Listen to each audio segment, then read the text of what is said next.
ఇక ఆ మూడో కథ ప్రారంభమవుతున్నది. పూర్వకాలంలో ఉల్కాముకుడు అనేటువంటి మహారాజు ఉండేటివాడు. అతడు ఇంద్రియములను జయించినవాడు. అతని భార్య చాలా సౌందర్యవతి, మంచి గుణంబు గలది. ఆ దంపతులు అనేక దాన ధర్మాలు చేసేటివారట, అనేక దేవాలయాలు సందర్శించేటివారట, అనేక క్రతువులు పూజలు చేసేటివారట, వ్రతాలు చేసేటివారట. ఒకానొక రోజు ఆ దంపతులు ఇద్దరు కూడా భద్రశీల నది తీరాన ఈ యొక్క సత్యనారాయణ స్వామి వ్రతాన్ని అత్యంత భక్తి శ్రద్ధలతో చేసుకుంటున్నారట. అదే మార్గము గుండా సాధువు అనేటువంటి వైశ్యుడు కుమటివాడు అనంతమైన ధనాన్ని పడవలో నింపుకున్నాడట. ఆ యొక్క రాజు వ్రతం చేసేటువంటి తీరం వెంబడి వెళ్తున్నాడట. ఈ మహారాజు చేస్తున్నటువంటి వ్రతాన్ని చూసినాడు ఆ కుమటివాడు. తన ఓడలను ఒడ్డుకు పట్టించి ఆ మహారాజు వద్దకు వెళ్ళినాడట. అయ్యా మహారాజా, మీరు చేస్తున్నటువంటి వ్రతం ఏమిటి? ఈ వ్రతం చేయడం వల్ల ఏమి ఫలితం కలుగునో చెప్పండి అయ్యా అని అడిగినాడట. అప్పుడు ఆ యొక్క మహారాజు చెప్తున్నాడట, ఓయి సాధువు అనేటువంటి వైశ్యుడా, ఇది సత్యనారాయణ స్వామి వ్రతమయ్యా, మేము పుత్ర సంతానం కోసం ఈ వ్రతాన్ని చేస్తున్నామయ్యా అని చెప్పినాడట. అప్పుడు ఆ కుమటివాడు అంటున్నాడట, అయ్యా నాకును సంతానం లేదు, దయచేసి వ్రత విధానాన్ని నాకు చెప్పండి, నేను ఈ యొక్క వ్రతాన్ని చేసుకొని సంతానాన్ని గైకుంటాను అని అన్నాడట. ఆ యొక్క కుమటివాడు కోరిన విధంగానే మహారాజు వారికి వ్రత విధానాన్ని చెప్పినాడట. ఇక వ్యాపారాన్ని ముగించుకొని ఇంటికి వచ్చినాక ఈ వ్రతాన్ని చేసుకుంటా అనుకున్నాడట. ఇంటికి వచ్చినాక తన భార్య అయిన లీలావతికి చెప్తున్నాడట. ఎవరు? సాధువు అనేటువంటి వైశ్యుడు కుమటివాడు తన భార్య అయిన లీలావతికి చెప్తున్నాడట. అమ్మా లీలావతి, సత్యనారాయణ స్వామి వ్రతం మహా ప్రభావవంతమైనదట. మనసులో ఎవరు ఏ ఏ కోరికలు కోరుకుని వ్రతాన్ని చేస్తారో వారి వారి కోరికల్లో కూడా ఆ యొక్క సత్యనారాయణ స్వామి నెరవేరుస్తాడట.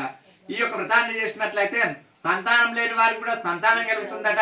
మరి మనకు సంతానం లేదు కదమ్మా, మనకు సంతానం కలిగినట్లయితే తప్పకుండా సత్యనారాయణ స్వామి వ్రతం చేద్దామమ్మా అని తన భార్య అయిన లీలావతి వింటుండగా సాధు అనేటువంటి వైశ్యుడు ప్రతిజ్ఞ చేసినాడట. ఇక ఒకానొక రోజు ఆ యొక్క లీలావతి ధర్మ పారాయణి అయిందట, గర్భవతి అయినదట, భర్తతో శుభించిందట, గర్భవతి అయినదట. 10వ మాసంలో పండంటి కుమార్తెకు ఆడపిల్లకు జన్మనిచ్చిందట. ఆ అమ్మాయి యొక్క ముఖవర్చస్సు ఏ విధంగా ఉంది అంటే శుక్లపక్ష చంద్రుని వల్ల దినదిన ప్రవర్ధమానంగా కనిపిస్తా ఉన్నదట. శుక్లపక్షము అనగా ఏంటంటే అమావాస్య తర్వాత వచ్చేటువంటి పక్షాన్ని శుక్లపక్షం అంటారు.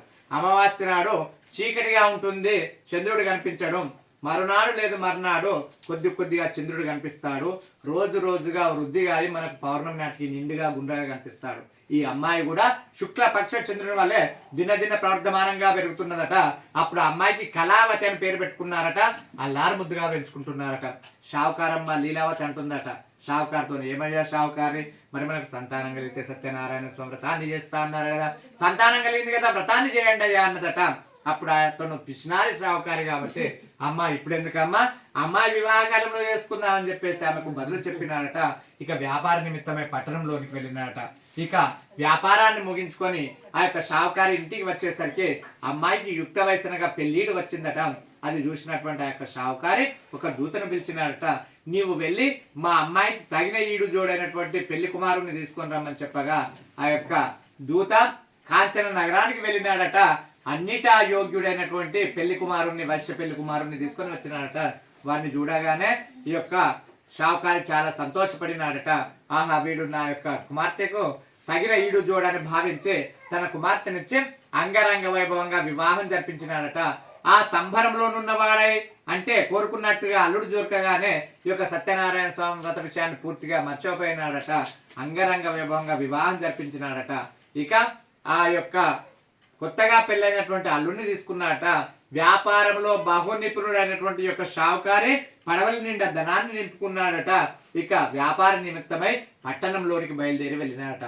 ఇక ఆ యొక్క షావుకారి ఈ ధనాన్ని పడవల్లో నింపుకొని వ్యాపార నిమిత్తమై రత్నసానుపురానికి బయలుదేరి వెళ్ళినాడట. ఆ యొక్క రత్నసానుపురాన్ని పరిపాలించేటువంటి వాడు చంద్రకేతు మహారాజు. ఎప్పుడైతే వీళ్ళు అక్కడికి వెళ్ళినారో చీకటి పడిందట. మరునాడు లేవగానే ఉదయాన్నే ఈ యొక్క మనం వ్యాపారాన్ని ప్రారంభిద్దాం అనుకుని మామాళ్ళు అనుకున్నారట. బస చేసినారట, ఒక కాడ విడిది చేసినారట. అప్పుడు స్వామివారు కోపించినారట. వీరికి దారుణమైన కష్టాలు సంభవించునుగా కానీ చెప్పించినారట. ఇక మాయా దొంగల్ని గావించినాడట. ఆ చంద్రకేతు మహారాజు యొక్క ధనగార మందు దొంగలు పడినట్లుగా చేసినాడట.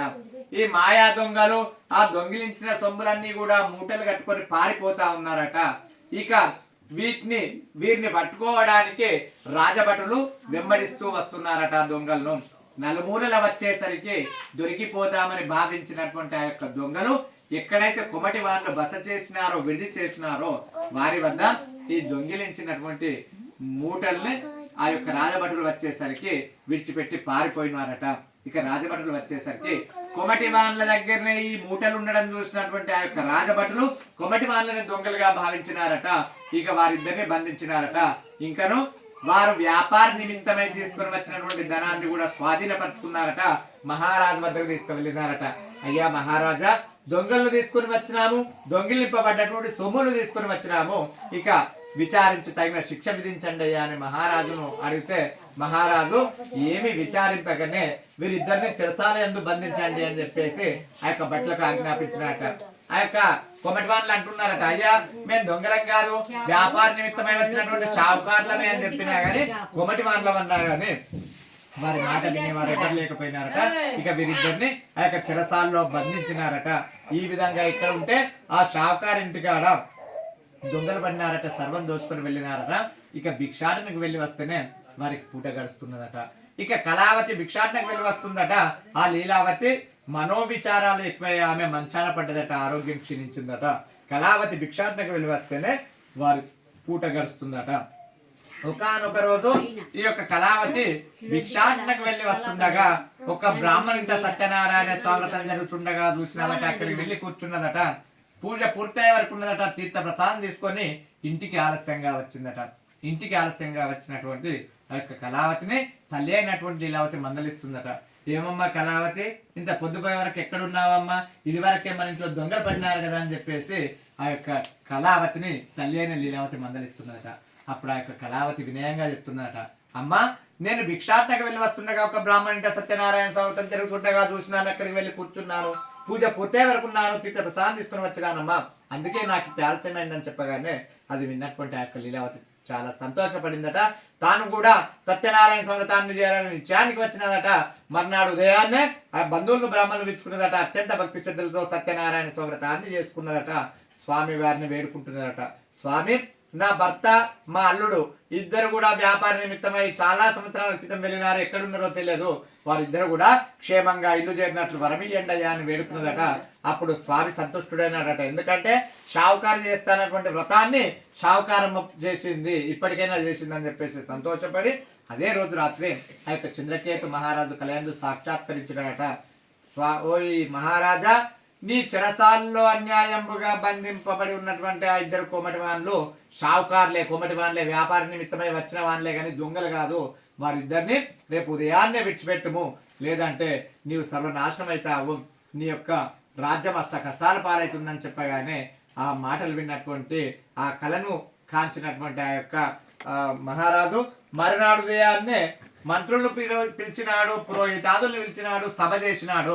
రాత్రి తనకు వచ్చినటువంటి కళను సభలోనున్న వారందరికి కూడా చెప్పినారు. ఇక దైవ ప్రాచుర్యం వలన వీరికి కష్టం సంభవించిందని అందరూ కూడా ఏకాభిప్రాయానికి వచ్చినారు. వారిని విడిచిపెట్టడానికి నిశ్చయానికి వచ్చినారు. ఇక రాజభటులు వెళ్ళి ఆ కొమటి వాళ్ళిద్దరిని కూడా సభావేదిక తీసుకుని వస్తున్నారు. అది చూసినటువంటి ఆ షావుకారులు గజగజ వణుకుతున్నారు. రాజు మాకు ఎలాంటి శిక్ష విధిస్తాడు అని చెప్పేసి గజగజ వణుకుతున్నారు. అది గమనించినటువంటి మహారాజు, పోయి షావుకారులారా, మీరు నిర్దోషులు, మిమ్మల్ని విడిచిపెడతాను, మీరు క్షేమంగా ఇంటికి వెళ్ళవచ్చు అని చెప్పగానే అది విన్నటువంటి ఆ షావుకారులు చాలా సంతోషపడినారు. ఆ యొక్క రాజును అనేక విధాలుగా నమస్కారం చేస్తారు, పొగిడినారు. ఇంకను మహారాజు ఆ షావుకారుల వద్ద నుండి స్వాధీనపరుచుకున్నటువంటి సొమ్ములకు రెట్టింపు ధనాన్ని ఇచ్చి మీరు ఇక క్షేమంగా ఇంటికి వెళ్ళవచ్చు అని చెప్పగానే రాజుకు నమస్కారం చేసినారు. వారింటికి వారు బయలుదేరి వస్తున్నారు. శ్రీరమాసైత సత్యనారాయణ స్వామి తృతీయోధ్యాయ సమాప్త.